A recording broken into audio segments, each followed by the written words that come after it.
Jalurnya nggak bro? Taufik lagi semangat. Semangat. Ya, Ya, sini para lawyer udah siap. jumur. Ya, jumur. Sekjennya jumur ya. Baik. Tadi Pak Komardin nggak ke sini ya? Ya. Bismillahirrahmanirrahim. Assalamualaikum warahmatullahi wabarakatuh. Ya, alhamdulillah saya Dr. Tifa sudah menjalani setengah ya sesi pertama dari pemeriksaan saya sebagai tersangka. Saya tadi didampingi oleh dua kuasa hukum saya, Pak Muhammad Taufik bersama dengan Pak Tony Sudartono. Ya, kami berdua, saya didampingi oleh beliau berdua. Alhamdulillah sekitar 20 pertanyaan ya, sekitar 20 pertanyaan. Dan saya rasa ini baru pembukaan ya, baru pemanasan ya. Jadi perkiraan saya karena memang ini adalah beda dengan tiga kali yang pertama dulu, maka memang dan yang menarik adalah pasalnya pun diganti ya. Jadi pasal-pasal itu diganti, pasal-pasalnya diganti, lokus tempus juga diganti ya. Kemudian juga barang buktinya juga diganti juga. Ya. Jadi ada 38 ya, ada 38 video itu yang tidak sama dengan waktu saya diperiksa untuk yang pertama, kedua, dan ketiga. Beda ya, beda ya, jadi seperti itu. Nah kemudian tadi ini saya baru mendapatkan pertanyaan yang kurang lebih berkaitan dengan fondasi ilmu saya gitu. Jadi arahannya ya saya barangkali mereka akan bagaimana rupa akan menempatkan saya sebagai orang yang tidak punya kompeten gitu. Padahal saya katakan bahwa ilmu kedokteran yang paling mendasar ya, yang memastikan seseorang itu bisa menjadi dokter, itu adalah ilmu anatomi, fisiologi, dan behavior. Artinya semua orang itu, semua dokter itu memiliki kemampuan untuk melakukan analisis foto dan gambar. Itu bukan sesuatu yang istimewa, bukan suatu hal yang luar biasa, bukan. Semua dokter bisa melakukannya karena itu adalah ilmu yang paling fundamental dari seorang dokter. Masalahnya cuma saya tadi katakan ke pemeriksa mau apa tidak gitu aja dokternya. Jadi apa yang saya lakukan itu tidak sesuatu yang istimewa. Itu baru kalau di ilmu kedokteran itu baru level sekolah dasar lah gitu ya. Belum di level S2 maupun S3 saya gitu. Nah, ketika kemudian mulai naik kepada level kompetensi saya yang lebih advance ya, memang saya punya kompetensi. Saya punya bidang ilmu neuroscience, bidang ilmu behavior, bidang ilmu sosioepidemiologi yang memang itu related sekali dengan apa yang saya lakukan. Ya, terkait dengan penelitian yang saat ini kami bertiga lakukan. Jadi nothing kayak tidak ada sesuatu yang istimewa dari yang kami lakukan. Seperti Bang Rismon Sianipar ya, katakan bahwa ilmunya dia, digital forensik yang dia lakukan untuk melakukan penelitian terhadap ijazah maupun terhadap skripsi Jokowi itu baru ilmu level sekolah dasarnya digital forensik.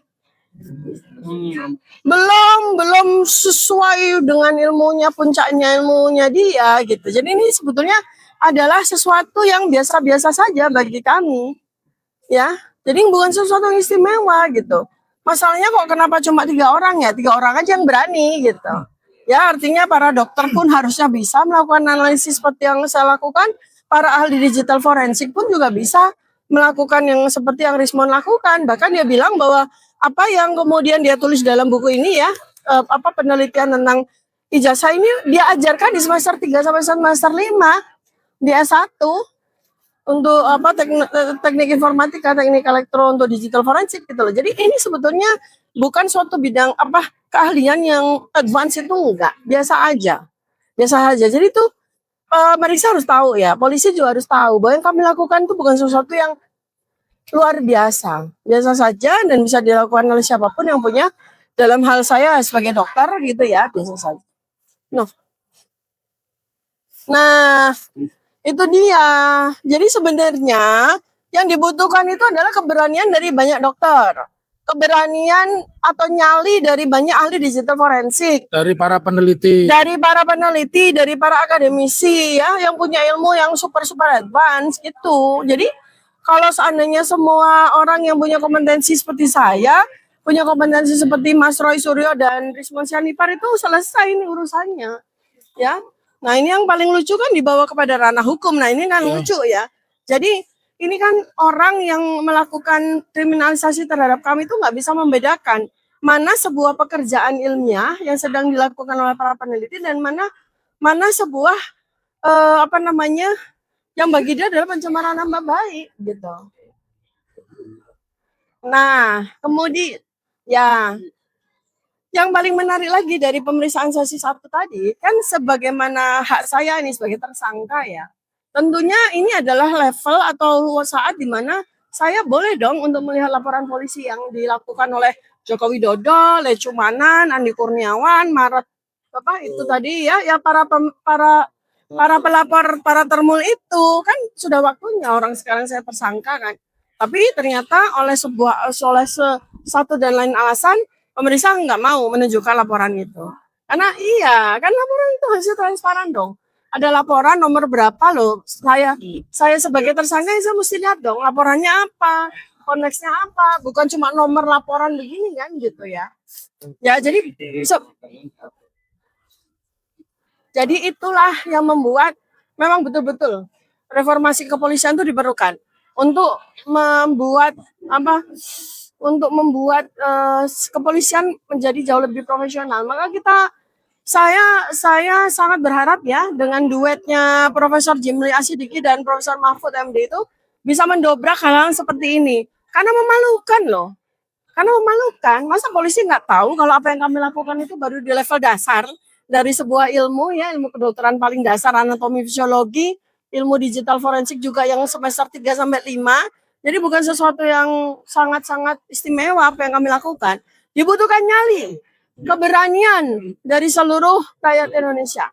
Dan saya sangat membutuhkan dukungan bagi Anda semuanya. Ayo kita bangkit bersama untuk menegakkan kebenaran, untuk membuat Indonesia menjadi jauh lebih baik di masa mendatang. Ya? Oke. Ya, Presiden Prabowo sudah menunjuk perangkat reformasi Kapolri. Kita dari luar, kita rakyat mendorong untuk benar-benar terjadinya reformasi kepolisian.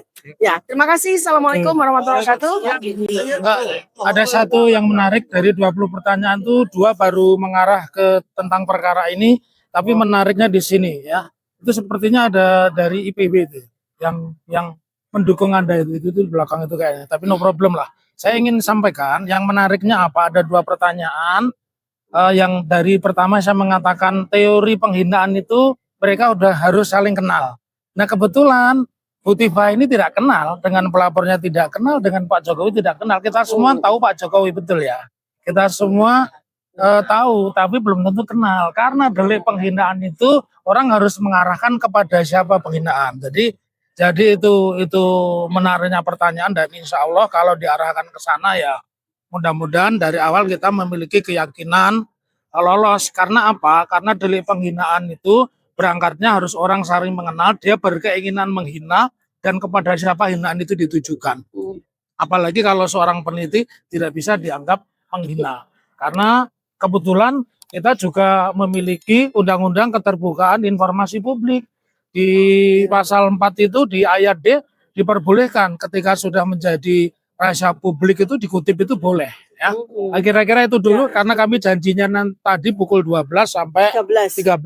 Ya, terima kasih. Oke, terima kasih dukungannya untuk semua.